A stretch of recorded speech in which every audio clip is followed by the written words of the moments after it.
Hello everyone, again welcome to my channel वांगशियन lovers. तो आज मैं आपके साथ ईजन एफएफ अरेंज मैरिज का नेक्स्ट पार्ट शेयर करने वाली हूँ। अगर आप लोगों को ये स्टोरी पसंद आ रही है ना, तो प्लीज़ आप सब लोग वीडियो को लाइक ज़रूर कर दीजिएगा और कमेंट करके मुझे ज़रूर बताना कि आप लोगों को ये एफएफ कैसा लग रहा है। और thank you so much everyone, आपने इतनी सारी मुझे मेरी birthday wishes the, thank you so much.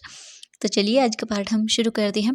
तो इससे जो पहले वाला पार्ट था उसमें हमने देखा था जो हमारा शाओजान है वो अपनी ग्रैंड माँ की तबीयत ख़राब होने पर थाईलैंड से वापस चाइना आ चुका था और वो अपनी दादी माँ की हालत देखता है जो कि बहुत ख़राब हो चुकी थी। उसे बहुत बुरा लगता है और वो डिसाइड करता है कि अब वो वापस नहीं जाएगा। उसकी दादी माँ भी ये सुनकर बहुत खुश हो जाती है। नेक्स्ट डे शाओजान जब मार्केट गया हुआ था तब वो एक पर्सन से मिलता है जिसे देखने के बाद तो वो बिल्कुल मैस्मराइज ही हो गया था। लेकिन वो सामने वाला पर्सन तो बहुत ही ज़्यादा रूड और कोल्ड हार्टेड था। शाओजान उसे कोल्ड प्रिंस बुलाता है। तो चलिए इसे आगे हम देखते हैं। शाओजान से जो पर्सन मार्केट में टकराया था वो कोई और नहीं बल्कि हमारा वांग यीबो था। वांग यीबो गुस्से में अपने घर आता है। यीबो की मोम वांग कारमनली यीबो को गले लगाने के लिए आगे बढ़ती है, लेकिन तभी यीबो 2 कदम पीछे हट जाता है और अपनी मोम की ओर देखता है। कारमनली जब ये देखती है तब वो यीबो की ओर देखते हुए बोलती है, यीबो बेटा, क्या तुम अपनी माँ को तुम्हें गले भी नहीं लगाने दोगे? ईबो अपनी मॉम की ओर देखते हुए बोलता है, मॉम आप जानती हैं मुझे फिजिकल कांटेक्ट बिल्कुल भी पसंद नहीं है। तभी वहाँ पर ईबो का बड़ा भाई वांग हाईक्वान आता है। वांग हाईक्वान वहाँ आता है और वो ईबो के फेस की ओर देखता है। ईबो के फेस की ओर देखने के बाद वांग हाईक्वान समझ जाता है। वो ईबो की ओर देखते हुए बोलता है, ईबो क्या हुआ, तुम इतने गुस्से में लग रहे हो? ईबो अपने ब्रदर की ओर देखता है और बोलता है, नहीं गा, कुछ भी नहीं हुआ, मैं ठीक हूँ। वो बस मैं आज एक एनोइंग ब्लाइंड पर्सन से मिला था। ईबो की मॉम ईबो की ओर देखती है और बोलती हैं, ओह अच्छा ऐसा है क्या बेटा? इसके बाद ईबो की मॉम बोलती है, ईबो और क्या तुम वो लेकर आए हो जो मैंने तुमसे लाने के लिए कहा था? ईबो अपनी मॉम की ओर देखता है और बोलता है, हाँ मॉम। ईबो की मॉम ईबो की ओर देखती हैं और बोलती हैं, बेटा क्या तुम मुझसे ये नहीं पूछोगे कि मैंने तुमसे ये कपल रिंग खरीदने के लिए क्यों कहा था? ईबो अपनी मॉम की ओर देखता है और बोलता है, मॉम मुझे जानने में कोई दिलचस्पी नहीं है। ये बोलकर वो सीधा अपने रूम की ओर चला जाता है। ईबो के जाने के बाद ईबो की मॉम एक आहें भरती हुए बोलती है, शायद वो हमसे अभी नाराज है कि हमने उसे इतनी कम उम्र में ही स्टडी के लिए फ्रांस भेज दिया था। हाईक्वान अपनी मॉम को साइड हक करते हुए बोलता है, मॉम आप चिंता मत करिए, शादी के बाद सब कुछ ठीक हो जाएगा। उसका फ्यूचर हस्बैंड उसे पहले की तरह चीयरफुल बना देगा, अब चिंता मत करिए। करमनली बोलती हैं, हाँ मुझे भी यही उम्मीद है बेटा। इसके बाद अब हम यीबो को देखते हैं जो कि अपने रूम में था और वो अपनी शर्ट को चेंज कर रहा था। तभी अचानक से उसकी नज़रें अपने शर्ट में टंगी हुई उस ब्रासलेट पर जाती है। जब वो उसे देखता है तब वो सोचता है, ये मेरी पॉकेट में कैसे आ गया यहाँ पर? ईबो उसे लेता है तब उसे उसी अननोइंग ब्लाइंड पर्सन की याद आ जाती है। ईबो अपने हाथ की मुट्ठियों को कसकर बंद कर लेता है। तभी वो उस ब्रासलेट को फेंकने ही वाला था, लेकिन अचानक से न जाने उसे क्या होता है और वो उस ब्रासलेट को बिल्कुल भी फेंक नहीं पाता और वो उसे अपने रूम के एक टेबल की साइड ड्रॉवर में डाल देता है। अब हम जैन को देखते हैं। जैन जब अपने घर पहुंचता है तो वो जल्दी से अपनी दादी माँ के रूम की ओर जाता है। जब वो अपनी दादी माँ के रूम के पास जाता है तब वो देखता है कि रूम के अंदर उसकी दादी माँ ने एक फोटो फ्रेम को पकड़ा हुआ है। जैन जब ये देखता है तब उसकी आंखें आंसुओं से भर जाती है। जैन जब उनके पास जाता है तब वो देखता है कि उसकी दादी माँ ने उसकी दादाजी की फ़ोटो को पकड़ा हुआ था। जैन जल्दी से अपनी दादी को हग करता है और बोलता है, दादी माँ क्या आपको दादाजी की याद आ रही है? जैन की ग्रैंड माँ जैन की ओर देखते हुए बोलती हैं, हाँ लेकिन चिंता की कोई बात नहीं है मेरे बेटे, चिंता की कोई बात नहीं है, मैं जल्द ही उनसे मिलने वाली हूँ। जैन जब ये सुनता है तब वो जल्दी से बोलता है, दादी माँ। तभी जैन की दादी माँ जैन के फोरहेड पर एक किस करते हुए बोलती है, तुम चिंता मत करो मेरे ग्रैंडसन, मैं हमेशा तुम्हारे पास रहूंगी। जैन अपनी दादी माँ की ओर देखता है और अपने सिर को हाँ में हिलाता है। इसके बाद फिर वो अपनी पॉकेट से अपने उस ब्रासलेट को बाहर निकालता है। जैन जब देखता है तो वो चौंक जाता है क्योंकि उसकी जेब में सिर्फ एक ही ब्रासलेट था, जबकि उसने अपनी दादी माँ के लिए और अपने लिए 2 ब्रासलेट लिए थे। जहन ये देखकर पूरी तरह से शॉक हो जाता है और वो जल्दी से अपने पॉकेट के अंदर दूसरी को भी ढूंढने लगता है। जैन की दादी जब ये देखती हैं तब वो बोलती हैं, जैन बेटा क्या हुआ? जैन अपनी दादी माँ की ओर देखता है और बोलता है, दादी माँ मैंने 2 ब्रासलेट लिए थे लेकिन यहाँ पर एक ही है, मेरा वाला नहीं है, आपका वाला तो यहीं पर है। जैन की दादी माँ जैन की ओर देखती हैं और बोलती हैं, ओह कोई बात नहीं बेटा, तुम मेरा वाला रख लो। एवरीवन, मुझे यहाँ पर एक ना छोटी सी मिस्टेक हो गई, तो मैं आप लोगों को बता देती हूँ। जब ईवो और जैन एक दूसरे से टकराए थे, तो जैन के हाथ में 2 ब्रासलेट थे, जो उसने अपने और एक अपनी दादी माँ के लिए लिया था, जो कि नीचे गिर जाता था। तो आई एम सॉरी, मैंने बोला था कि वो ईवो का था, लेकिन वो ईवो का नहीं था, वो जैन के ही थे, जो कि 2 थे। एक तो यीबो की शर्ट के अंदर अटक कर उसी के साथ चला गया, और जैन ने ओनली एक ही नीचे गिरा हुआ उस ब्रासलेट को पिक किया था। उसने ध्यान नहीं दिया कि उसने 2 ब्रासलेट थे। जैन ने सोचा शायद एक उसकी पॉकेट में ही होगा, तो उसने जो नीचे गिरा हुआ था वो डाल लिया था। ओके, तो अब वापस स्टोरी पर आते हैं हम। जैन अपनी दादी की ओर देखता है और बोलता है, यह ठीक है दादी माँ, आप ये रख लीजिए, मैं अपने लिए दूसरा खरीद लूँगा। जैन इसके बाद अपनी दादी माँ को उस ब्रासलेट को पहनाने में मदद करता है। जैन की दादी माँ उसे मना करना चाहती थी, लेकिन वो जैन के चेहरे की खुशी को देखकर मना नहीं कर पाती। जैन उस ब्रासलेट को अपनी दादी माँ को पहना देता है। उसके बाद फिर जैन अपनी दादी माँ के हाथों पर किस करता है और बोलता है, दादी माँ ये बहुत प्यारे लग रही है। जैन की दादी माँ जैन की ओर देखते हुए बोलती है, थैंक यू बेटा। लेकिन तभी अचानक से उसकी ग्रैंड माँ अपने हार्ट को कसकर पकड़ लेती है, क्योंकि उनके सीने में तेज दर्द हो रहा था। जब जैन ये देखता है तो वो पूरी तरह से डर जाता है और जल्दी से चिल्लाता है, माँ पिताजी प्लीज जल्दी आइए। तभी वहाँ पर जैन की मॉम और डैड भी आ जाते हैं। वो भी जब ये देखते हैं तब डर जाते हैं। जैन बोलता है, प्लीज मेरी हेल्प कीजिए इन्हें कार तक ले जाने में। इसके बाद जैन और उसके पिताजी जैन की दादी माँ को कार के पास ले जाते हैं और उन्हें जल्दी से हॉस्पिटल की ओर ले जाते हैं। सभी बहुत ही ज़्यादा डर गए थे। जैन की दादी माँ को हॉस्पिटल लाया जाता है और उन्हें इमरजेंसी वार्ड के अंदर शिफ्ट कर दिया जाता है। पूरी शाव फैमिली वही इमरजेंसी वार्ड के बाहर ही थी और सब लोग बहुत ही ज़्यादा डरे हुए थे। मिस्टर शाव अपनी पूरी फैमिली को काम डाउन करवाने की कोशिश कर रहे थे। लगभग 1.5 घंटे बाद उस इमरजेंसी वो रूम का डोर ओपन होता है और डॉक्टर बाहर आते हैं। डॉक्टर बाहर आते हैं और बोलते हैं, मिस्टर शाव अभी तो वो खतरे से बाहर है, लेकिन अगली बार। तभी मिस्टर शाव डॉक्टर की ओर देखते हुए बोलते हैं, क्या इसका कोई सोल्यूशन है? डॉक्टर उनकी ओर देखते हैं और बोलते हैं, हमें उनकी एक और हार्ट सर्जरी करनी होगी, लेकिन उनके बचने की संभावना बहुत ही कम है।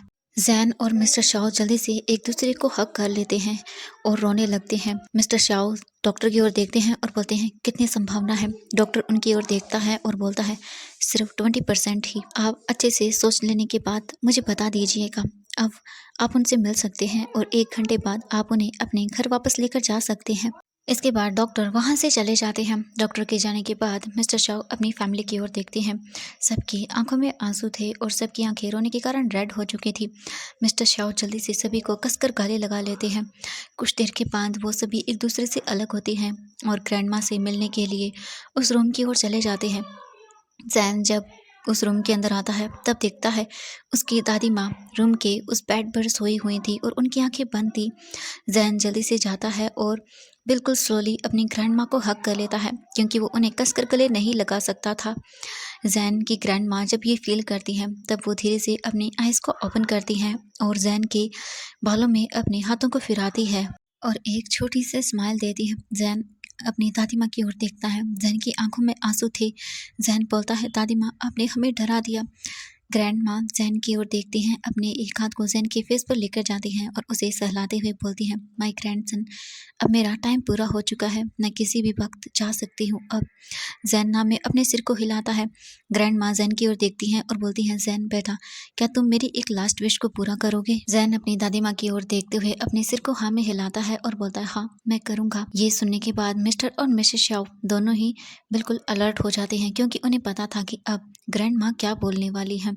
ग्रैंड माँ जैन की ओर देखती हैं और बोलती हैं, जैन बेटा, मेरी लास्ट विश यही है कि मैं तुम्हें शादी करते हुए देखूं। जैन जब ये सुनता है तब वो कंफ्यूजन में अपनी ग्रैंड माँ की ओर देखता है और पूछता है, क्या शादी? ग्रैंड माँ जैन की ओर देखती हैं और बोलती है, हाँ ग्रैंडसन, शादी। तुम शादी करोगे ना? तुम अपने ग्रैंड माँ और ग्रैंडपा की इस विश को पूरा करोगे ना? जैन अपनी ग्रैंड माँ की ओर देखता है और बोलता है, क्या आपकी और दादाजी की इच्छा? ग्रैंड माँ जैन की ओर देखती हैं और बोलती है, हाँ इस बारे में तुम्हें तुम्हारे पेरेंट्स सब बता देंगे, तुम उनसे पूछो। जैन इसके बाद अपने पेरेंट्स की ओर देखता है।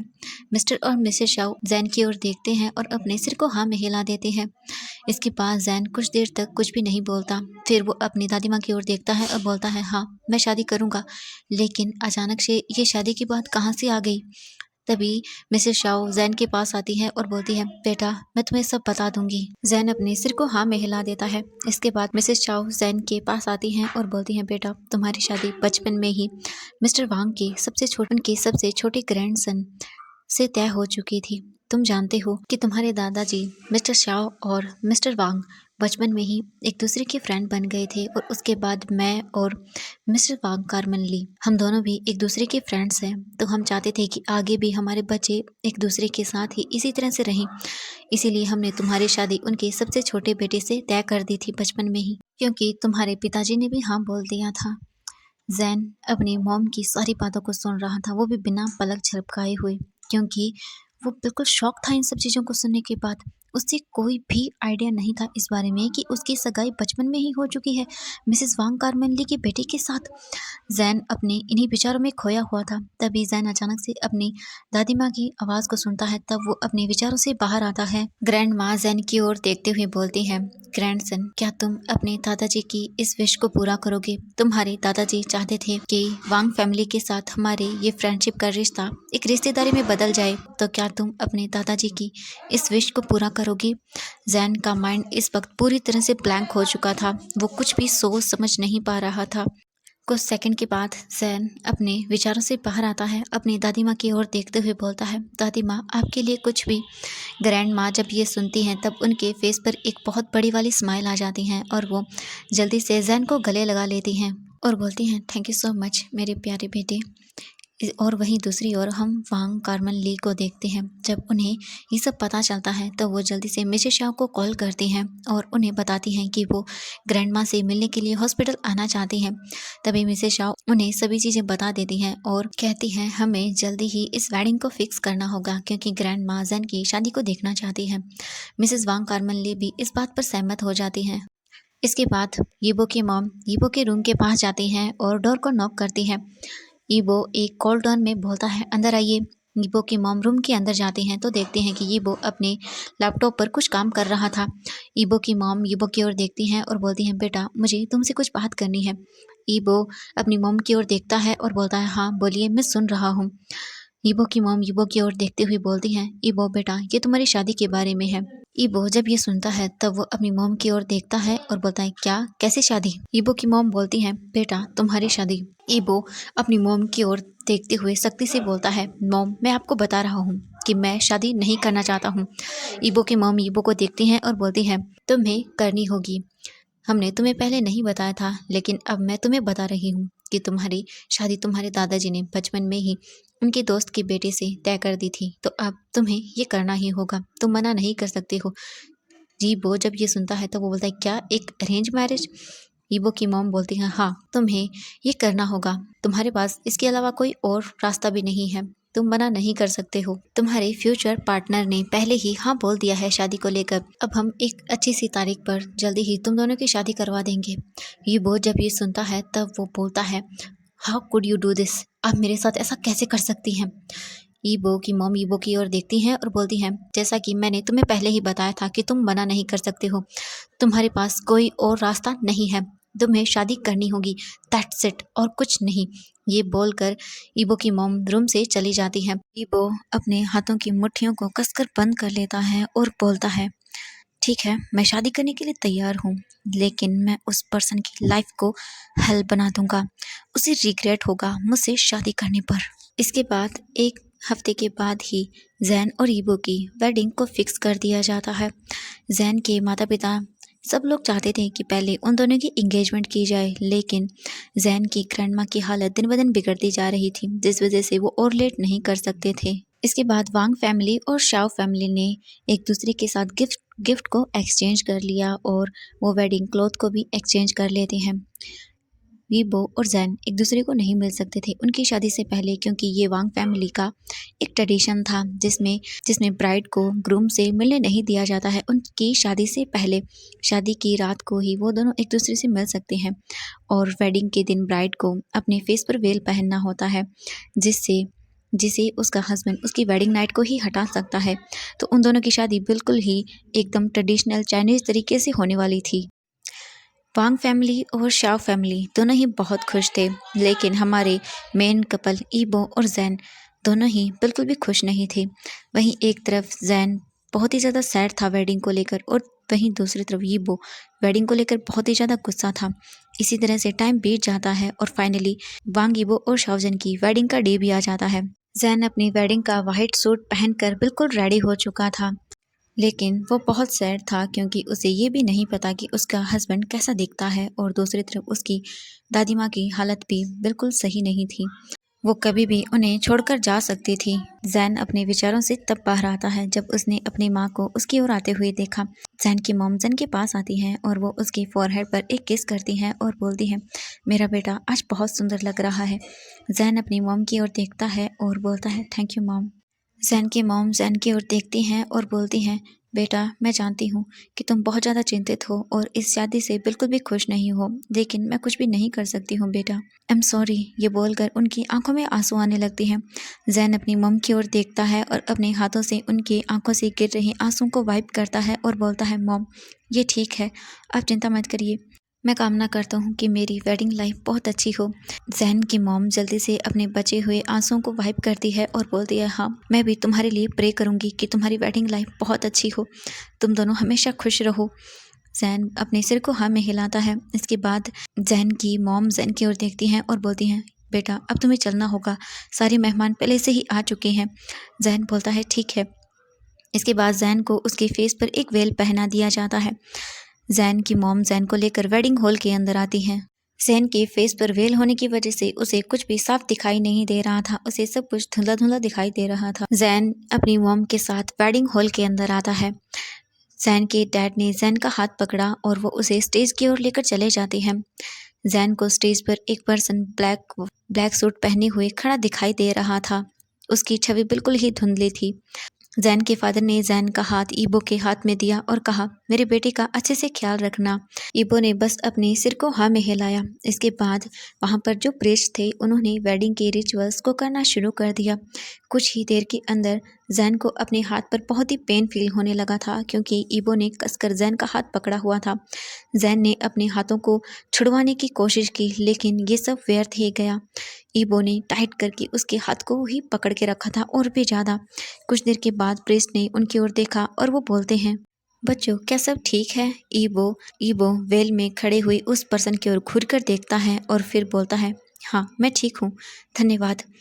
जैन ने जब इस कोल्ड और एंग्री वॉइस को सुना तब वो सोचने लगता है कि उसने ये वॉइस सुनी है, लेकिन उसने इस आवाज़ को कहाँ सुना है, क्योंकि ईबो ने ये चीज़ बहुत ही ज़्यादा एंग्रीली बोली थी।